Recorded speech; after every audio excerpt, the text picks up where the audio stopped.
Bonjour à tous, bienvenue sur la chaîne de Rando Survie. Voilà, aujourd'hui, journée particulière. Je suis en route pour aller chez Nico de Feu, Forge et Coutellerie. Je lui ai commandé un couteau dans la semaine et donc on s'est mis d'accord. Là, je suis en route pour aller le chercher. Petite pause, tranquille. Voilà, donc là j'ai fait un petit arrêt.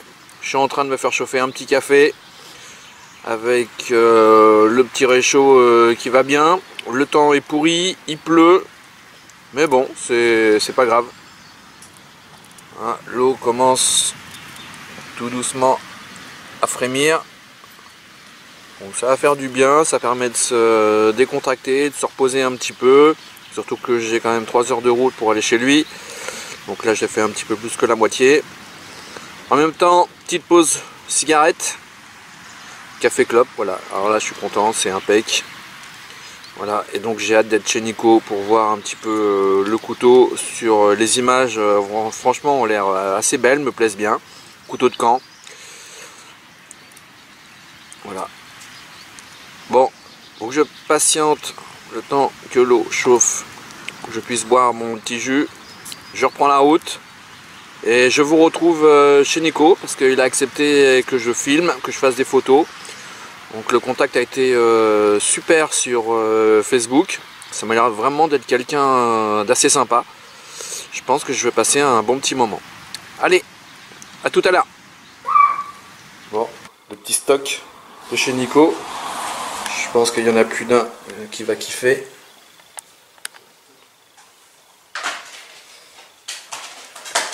Regardez-moi cette épée médiévale. Oh, c'est vraiment magnifique. Regardez-moi ça. Oh, c'est beau.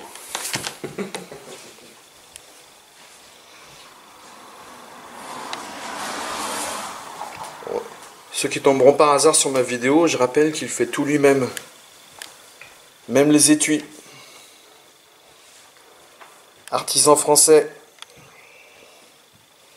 Je vais le répéter assez souvent, mais faisons travailler les artisans français. De la pub, ils le méritent. On n'en a plus beaucoup dans notre pays. Allons-y les gars. Contactez-le, MP, Facebook. Dites-lui ce que vous voulez. Demandez-lui le tarif. Si c'est un petit peu au-dessus de vos moyens, patientez, économisez et vous avez quelque chose qui vous durera à vie.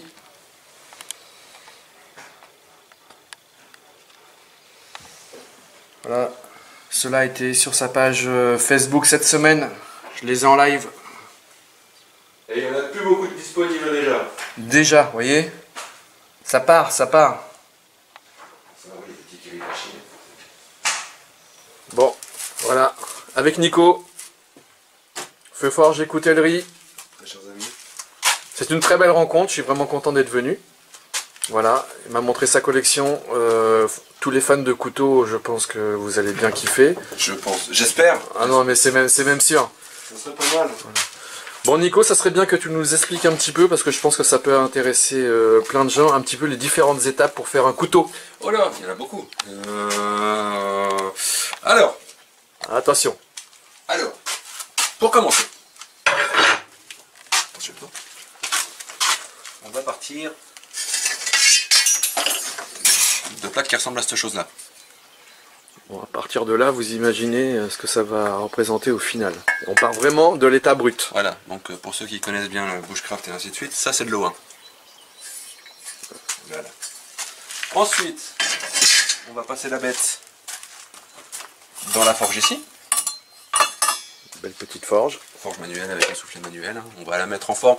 Ou on va mettre le couteau en forme directement sur le backstand. Voilà, ici. En backstand, vous verrez après sur la suite de la vidéo, je l'ai vu tourner, ça dépote. Voilà, si on veut faire par exemple la petite plaque d'O1 que je vous avais montré tout à l'heure, si on veut dessiner un couteau dessus, on le détourne sur le backstand, on sort le gabarit, et puis après on fait toute la mise en forme avec la bête ici, avec les différents grains de bambou. Ou alors la méthode plus classique sur la forge pour sortir un petit couteau comme ça. La vache. Ou plus gros après. Ou plus gros. Ensuite, une fois que la forge va être terminée, on va passer à ce qui va être traitement thermique, donc tout ce qui va être trempe de la lame. Donc pour ça, soit on va faire l'ancienne méthode pour les aciers qui sont pas trop pointus à la forge, ou alors si on veut vraiment des traitements thermiques poussés, on va mettre les lames là-dedans. Là c'est du lourd. Du très lourd, on met pas les doigts. Le four qui monte à 1300 degrés. 1300 degrés. Maximum, hein, avec la régulation digitale ici.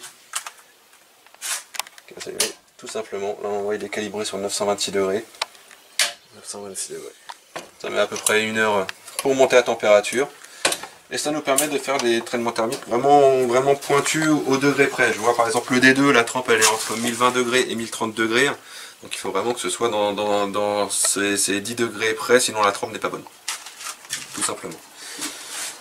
Une fois que le traitement thermique est fait, on va, enfin déjà une fois qu'on est arrivé à la température de trempe, on va devoir le refroidir. Donc ça c'est un tube qui est rempli d'huile. Il y a différentes trempes, hein. Il y a les trempes à l'eau, les trempes à l'huile, les trempes au goût, c'est un mélange de paraffine et de végétaline, tout dépend de la dureté qu'on veut obtenir.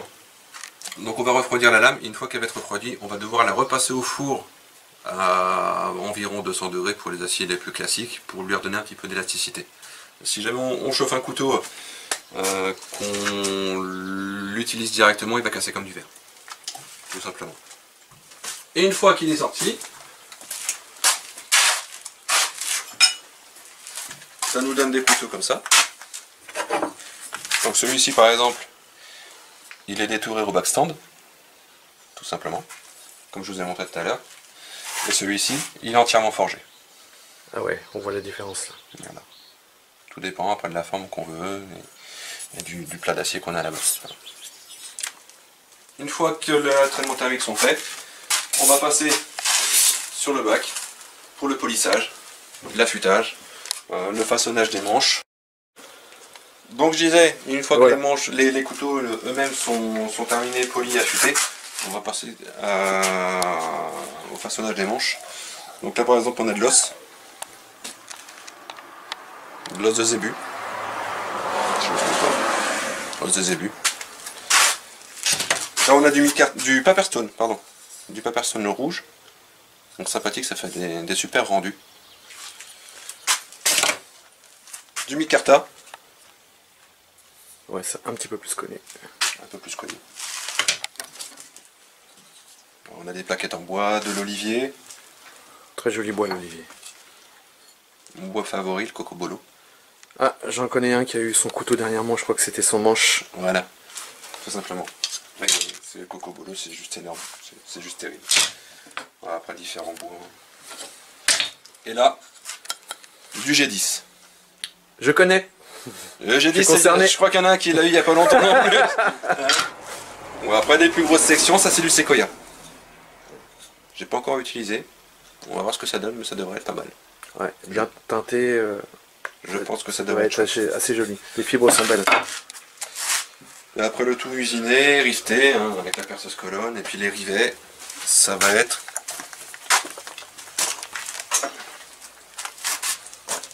et voilà. Du fil de 4. Hein, et coupé. Et puis maté de chaque côté. Tout simplement. Les manches aussi sont collées pour éviter que l'eau s'infiltre entre la plaquette de bois et la place semelle du couteau. Ça fait une étanchéité à l'eau et puis c'est un maintien supplémentaire en plus de ça, tout simplement. Et une fois que ça c'est fait, on passe aux étuis. Les étuis qui sont super bien réussis, vous verrez le mien en cuir, vraiment superbe. Tu veux avoir une feuille de cuir simple? Voilà. Du cuir tout simple, une feuille. Une feuille de cuir de 2,5 celle-ci. Donc c'est du collet végétal, collet de vache. Et puis tout le travail va être après de la mise en forme, le moulage, la teinture, la couture et tout ce qui s'ensuit. Alors imaginez, là c'est cette couleur là, mais suivant comment il le teinte, suivant comment il le travaille, le rendu final est complètement différent. Faut le travailler, faut savoir le travailler. Faut savoir le travailler. Bon voilà, avec Nico, il est en train de retoucher mon tracker qui était débréché.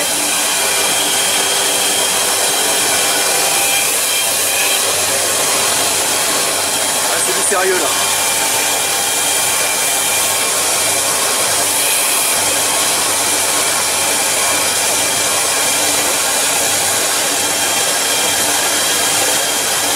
de protection. Que j'avais oublié de mettre.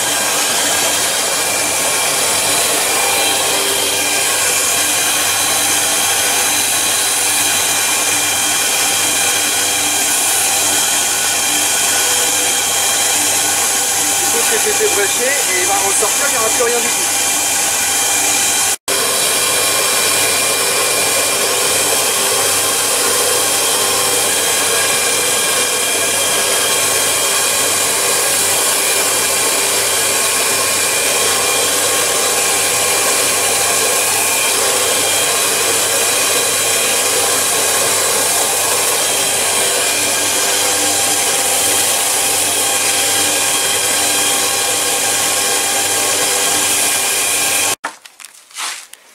Bon, maintenant regardez, on prend tous un cours là, avec le cuir sur l'affûtage. Là, je suis un vrai gosse. Hein.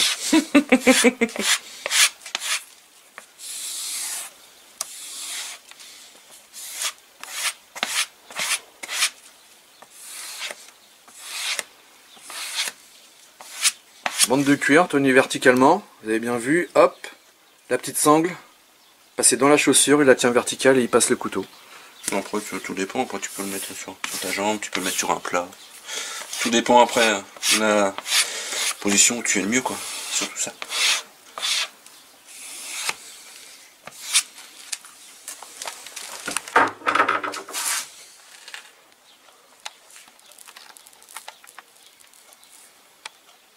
Un peu le poil qui reste sur mon bras.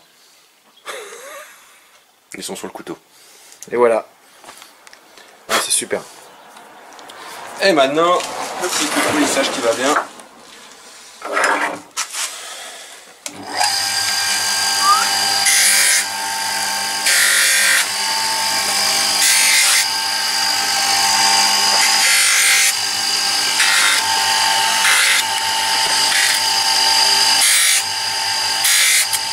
La machine à polir, elle travaille. Bon Nico, petit couteau que je t'ai acheté, est-ce que tu peux nous parler des caractéristiques techniques? Ce sera toujours mieux que ce soit toi qui en parle que moi. Très bien. Alors, petit couteau en acier O1, pour les connaisseurs.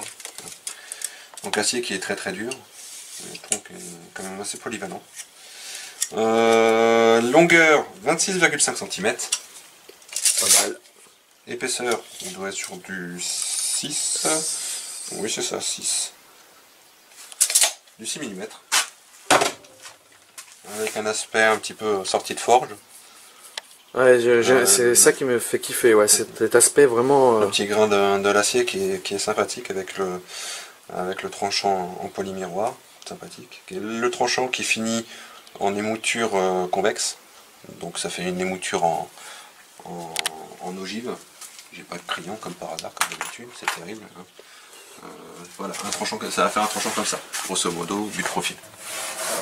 Voilà, vous voyez, le convexe. Ah, c'est bien, on avait vraiment droit à un cours, hein, donc on apprend plein de choses, c'est cool. C'est vraiment très intéressant. Le manche, c'est du G10 noir. Je peux faire un zoom dessus. Donc le G10, hein, c'est du tissu de fibre de verre qui est résiné compressé, donc ça bouge pas dans le temps, c'est super solide. Et voilà quoi. Donc le manche est collé et rifté.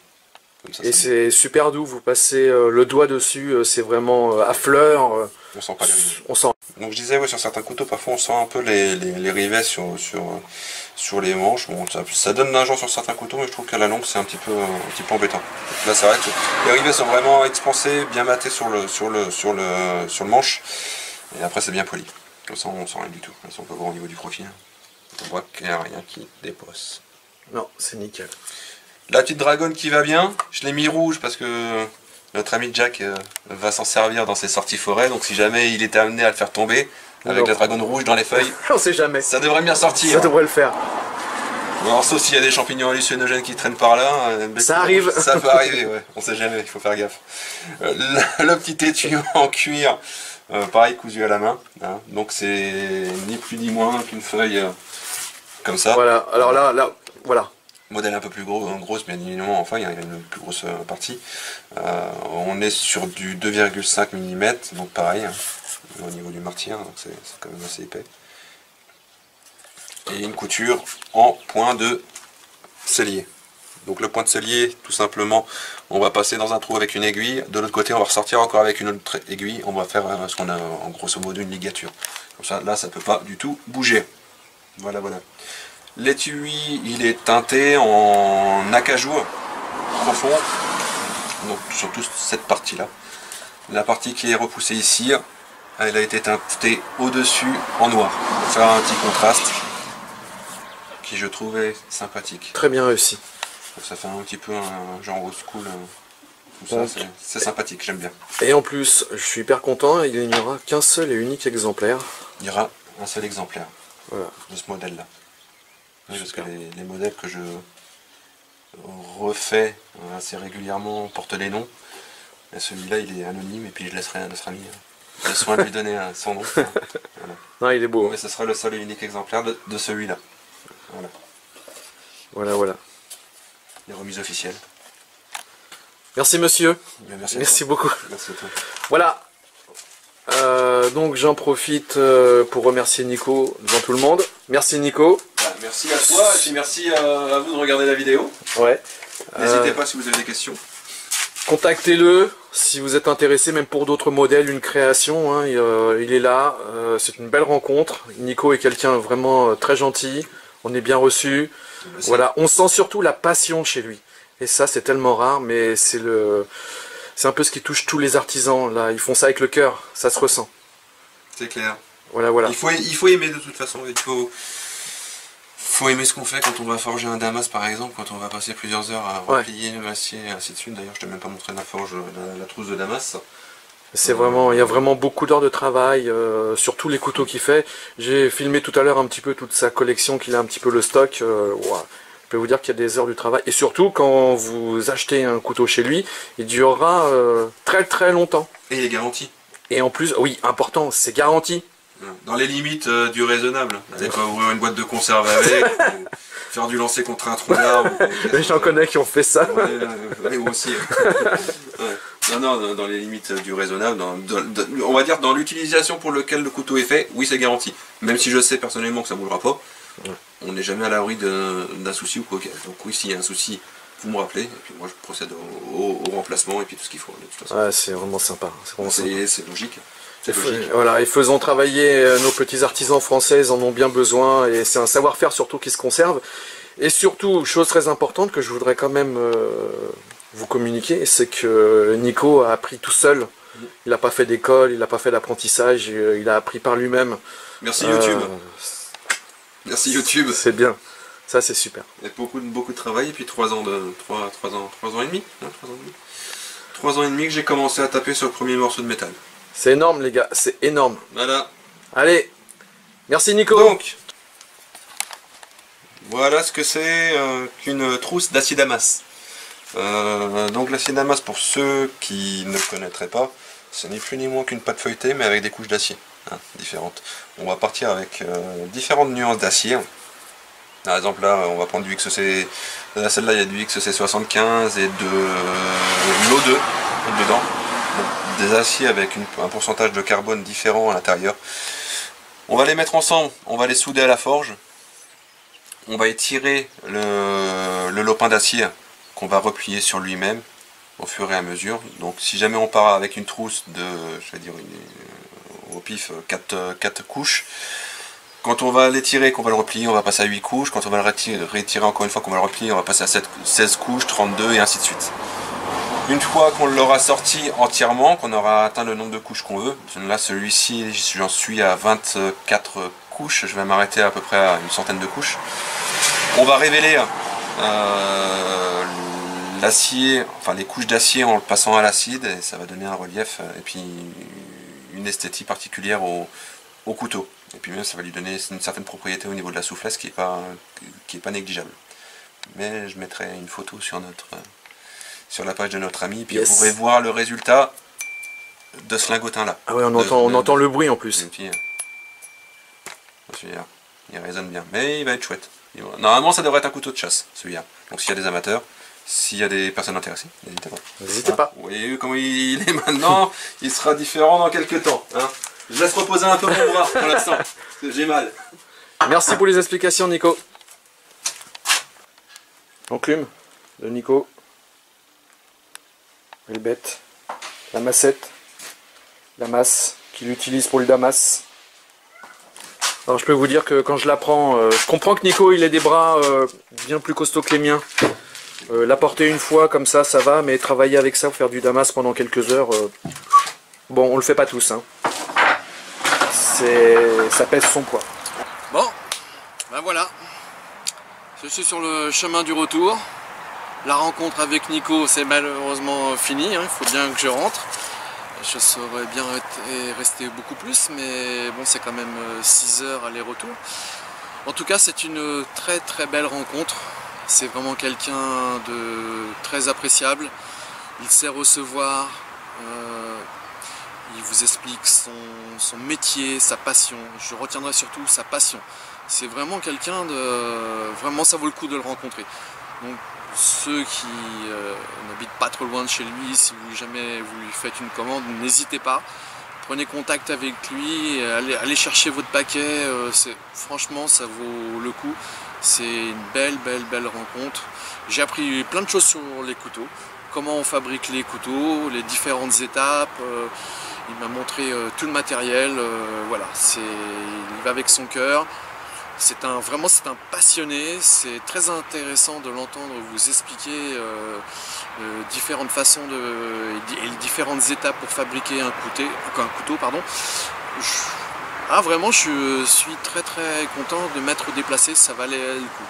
Donc alors n'hésitez pas, contactez-le par MP, si vous voulez lui commander des modèles qu'il fait déjà, ou si vous avez une idée de création. N'hésitez pas, allez-y, contactez-le. En plus, il sait recevoir, on est très bien accueillis. Il fait des petites formations aussi. Voilà, je ne sais pas si beaucoup de vous le savent, mais une journée, 2 journées, vous avez une idée de couteau, vous voulez la réaliser, voilà, il le fait avec vous. Ça peut être très intéressant. Voilà, j'espère que cette vidéo vous aura donc donné envie de contacter Nico. Je mettrai le lien juste en dessous la vidéo. Sur ce, moi je vais reprendre ma route, je vais rentrer à la maison tranquillement, déballer, bien regarder sur tous les angles le couteau que j'ai acheté chez lui. En plus je suis vraiment content, pour moi personnellement c'est une belle réalisation. Comme ça au moins dans ma collection j'aurai la chance d'avoir un couteau entièrement fait main, que ce soit le couteau en lui-même ou l'étui par un artisan français. Voilà, faisons-les travailler. C'est un investissement et c'est un couteau quand même qui durera très longtemps, voire toute la vie. Et puis éventuellement, s'il y a un petit souci dessus, si j'ai pas fait de bêtises mais qui nécessite une petite réparation, je retournerai voir Nico et puis il m'arrangera ça. Voilà. Sur ce, moi je vous dis bonne balade, bonne rando. À bientôt, ciao!